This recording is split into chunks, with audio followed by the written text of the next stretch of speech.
This minute of Sk8 the Infinity starts with a crowd of people partying in the middle of a track. And ends with Shadow's gloved hand holding fireworks while he says, "Eat this." This is minute 3 of episode 1, Snowfall on a Hot Night.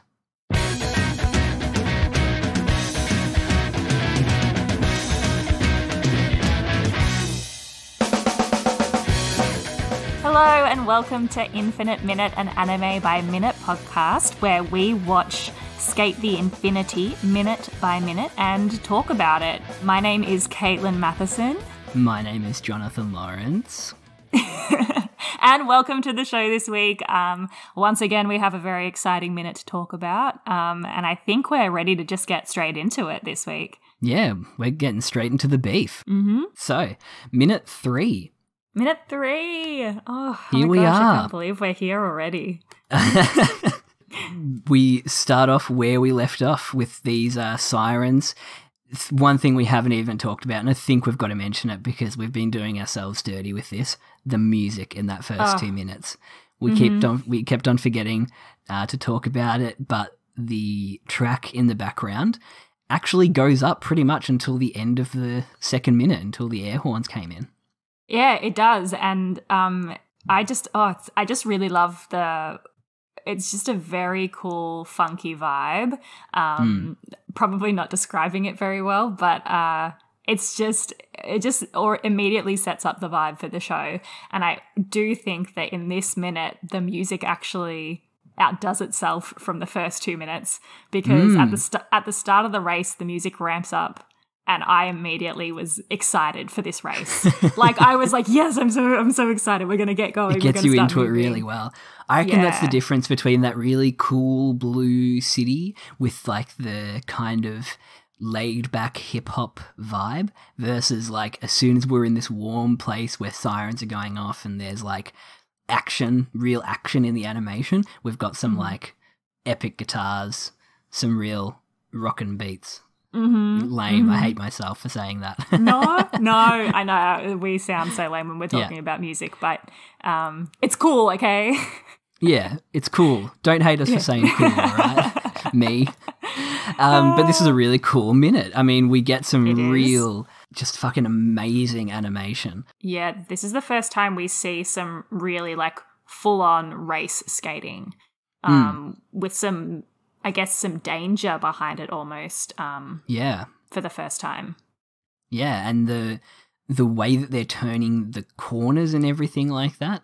This is where people start comparing it to Tony Hawk's Downhill Jam, like that specifically going down the mountain kind of one-track level, which I reckon we need to come up with a better analogy because the one that I saw getting kicked around was Tony Hawk's Downhill Jam meets Beyblades.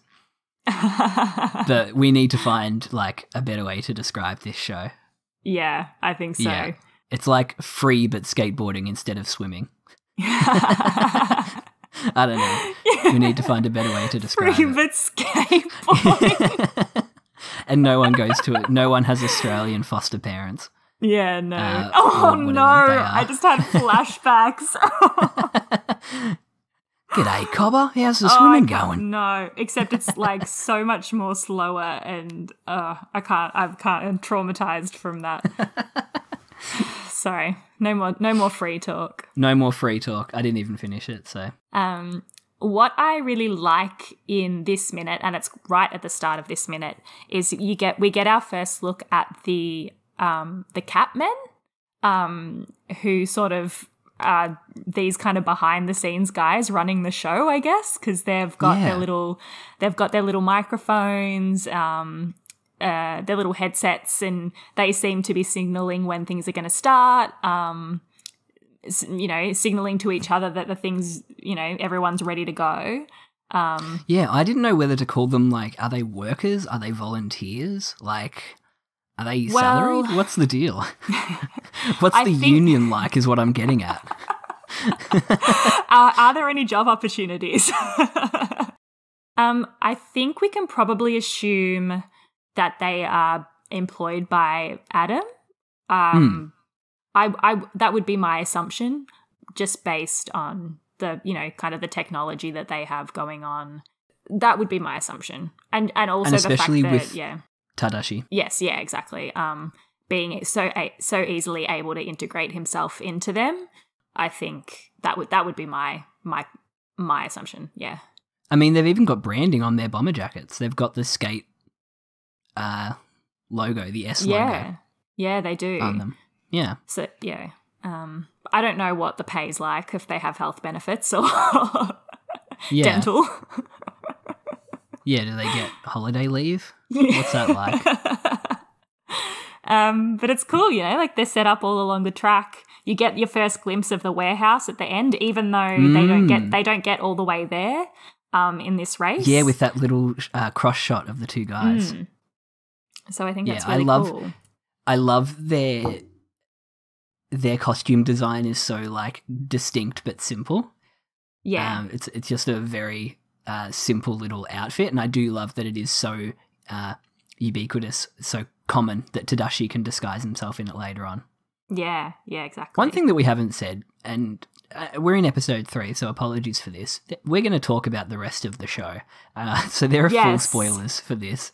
I have been putting spoiler warnings in the show notes. If you haven't watched Sk8 the Infinity yet, go and watch it. Stop At listening least to watch the first 3 minutes and then come back and listen to us talk about it. Yeah, definitely. Yeah. Don't do it to yourself.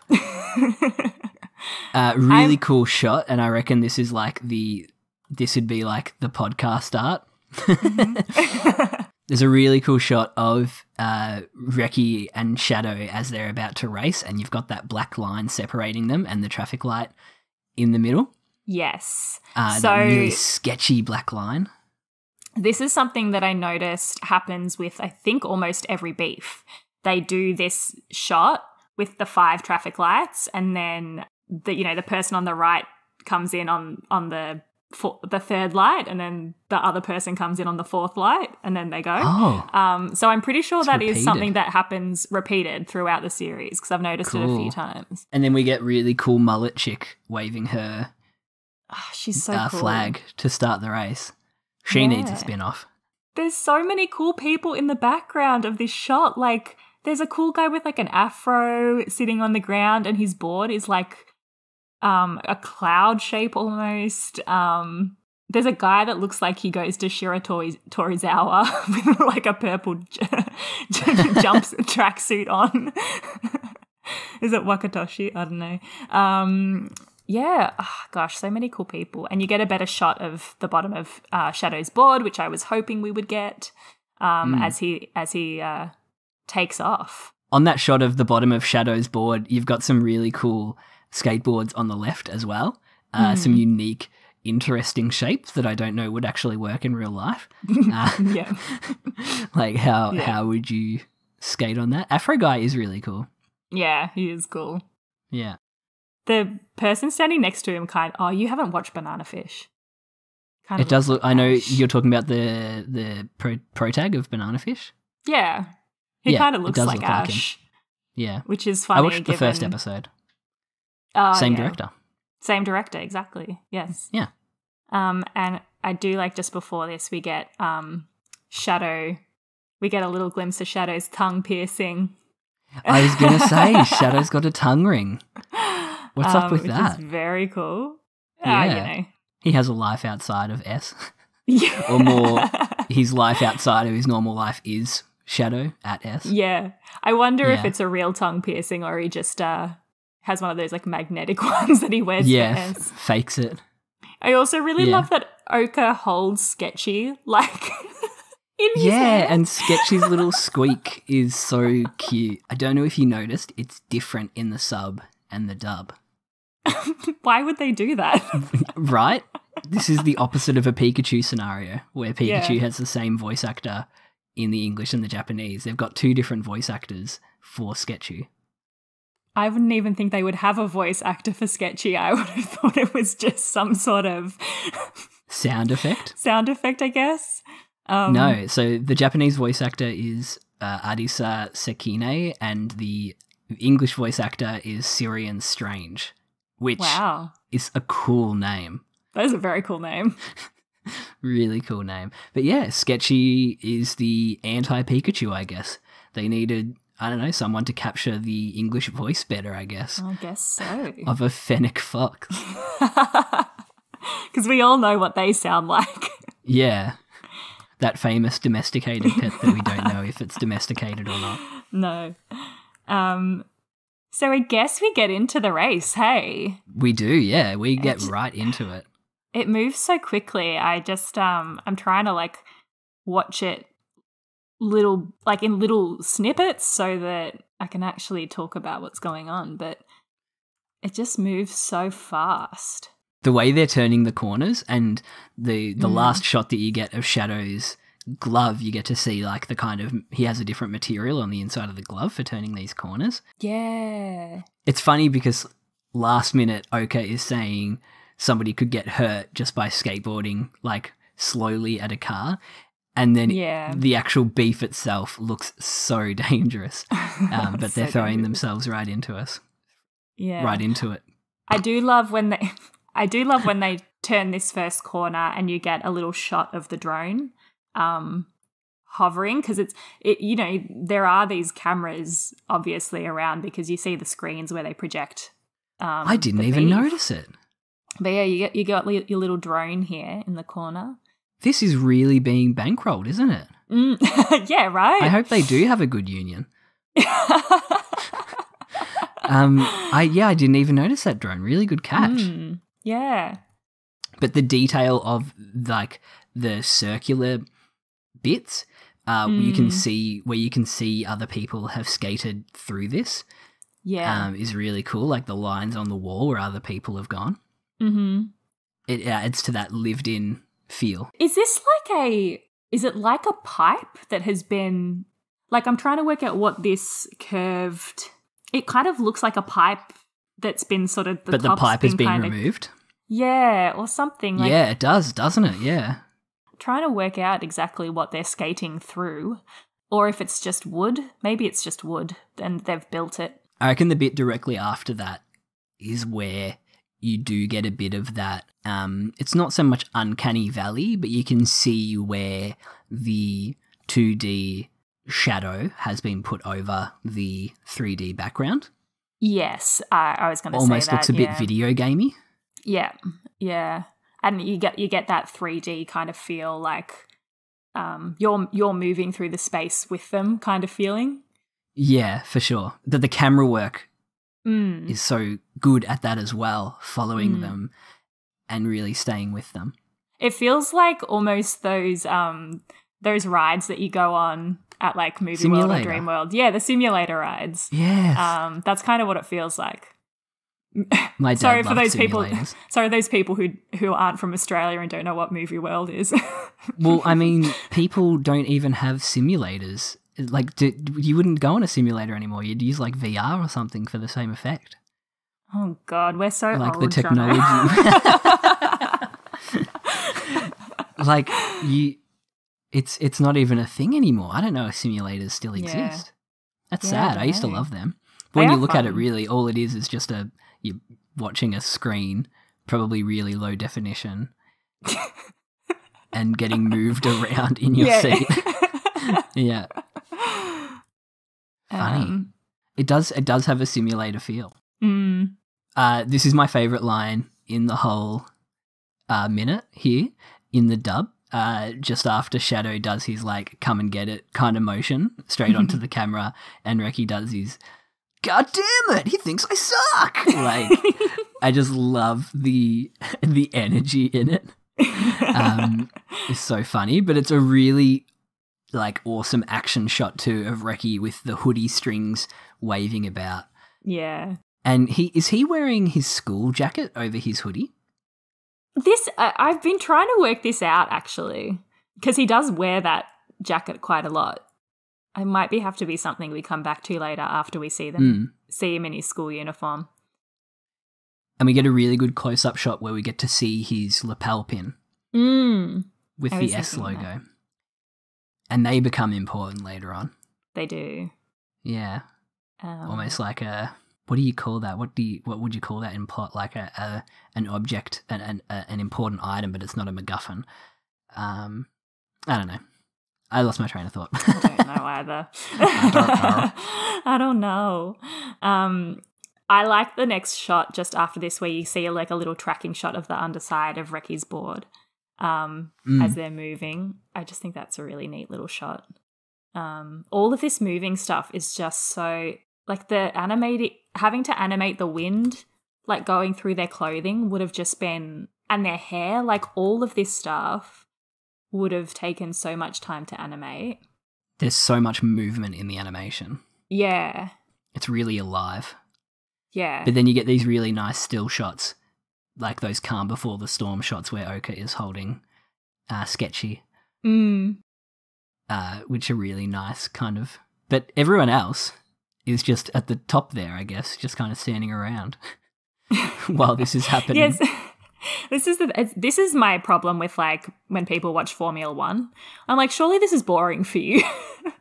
Like you just stand there and then you wait for them to pass you. Like especially when we get to the beefs when everyone's waiting at the end at the warehouse. I'm like, all you're going to see is them crossing the finish line. Surely that's boring. Man, cycling as well. People do it with cycling all the time. Yeah, I don't. And that seems even more. Maybe I need to watch that cycling one. The cycling anime. Oh, the anime. Yeah. Oh, Yowamushi pedal or something like that. They added a little grunt for the girl swinging the flag in the dub. It's really fun. It's a tiny detail. I love it. I love her. I want to know more about her. Cool mullet girl. This is another spin-off, Mullet Girl. I think something that is really cool here is the very last shot, if we can talk about it. And I actually really enjoy the ending of the sub here because I think seeing Shadow's glove with the little bombs in it ready to go and just hearing Eat This, I think is such a neat little way to end the minute. And I didn't think it was quite as cool in the dub. I can't remember what he said, but it's just a little bit less fun, I think. Less character to it. Yeah, but more I think generic villainy. Yeah, I think that Eat This is really funny. You were saying that you really enjoy Shadow's voice actor in the dub.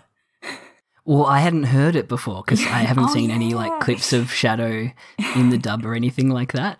But just it's so much more gravelly than I was expecting. Yeah, it took me by surprise, I guess, because I was expecting. I think that's one of the jokes in the sub that when I watched it is how different his voice is when he's Shadow to when he's in his normal life. But it was almost like that times two, hearing the English voice actor kind of really put on the extra villainous aspect to it. One little detail I love about Shadow's bombs is that they've got the little pink bows on them. Yeah, I know. They're so cute. Like, did he buy these or did he make these? I feel like he's meticulous enough that he would have made them himself. I think he made them because I think they're called... and I'm not going to be able to remember this off the top of my head, but I think they're named after a flower. Oh. Yeah, and we won't know till we watch the next minute. But anyway, I think they're named after a flower, and so I think he must make them. That'll have to be our research for the next episode. Yes, it will have to be. What flower does Shadow name his little cute bombs after? I mean, we could really just skip forward and watch it now, but I think we should wait. Not allowed.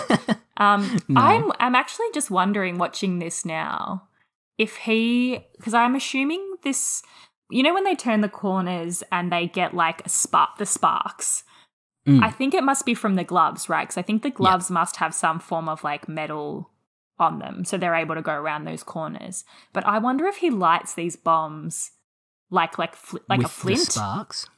Or with the sparks, actually, maybe, because he obviously doesn't have a lighter there. Or maybe he does, I can't remember. But yeah, I wonder if he lights them like that. Interesting. We'll find out. We'll find out in the next minute. Next minute. Next minute. Oh no, we can't start doing that. His cape has SD on the back of it as well. So yeah, his branding is really on point. As we were saying last time, he's got a really I can't think of the word. You know what I mean, though? Like his branding language is really right on. He's really good at advertising himself. Yeah, self-promotion. At least for the first couple of episodes where he really does spruik himself as the villain. Yeah. Seeing this for the first time, I remember the Crazy Rock itself really reminded me, this is a backwards reference, the Crazy Rock really reminded me of Fast and the Furious 3 Tokyo Drift. Because they obviously race down a similar sort of area. And the reason I say it's a backward reference is because that is potentially referencing Initial D, the old anime, where they race cars down like those really winding Japanese mountains. But like it kind of like backward has inspired me to maybe check out Initial D in future, because that just looks so cool. And I don't think I've really watched any like car-centric shows. Not any that I can remember anyway. Yeah. For some reason, what's it called? That really wild movie. Racer. What's his name? Street Racer? Speed Racer? Speed Racer, yeah. That is almost like an anime in its like presentation. Yeah. But that's not an anime. What am I talking about? No, to my knowledge, I haven't watched any like car-related anime, so I think Initial D might be the next thing after I slog my way through Ace of Diamond. Yeah. Oh my gosh, yeah. You've still got a while to go. I'm halfway through season 2, so I'm getting there. Love Ace of the Diamond. Anyway, I can't wait until the soundtrack comes out, because this track that accompanies this beef, the track that accompanies the start, just really cool. We said it again, and we've said it once and we'll say it again. It is really cool. If anyone out there wants to start keeping track of how many times we say cool, that would be great. Counter. That'd be fantastic, just to see how much money we have to put into our cool jar. Yeah. But yeah, really good tracks so far. Really good music. We're going to hop into the OP, I think, next minute, which, as we've already said before, is an absolute bop. And we're going to have to listen to 12 times. Yes, which, I mean, not to get inside baseball about it, but this is where it does become a bit of like a, I don't know, duration-based performance art where we have to like figure out new things in this OP.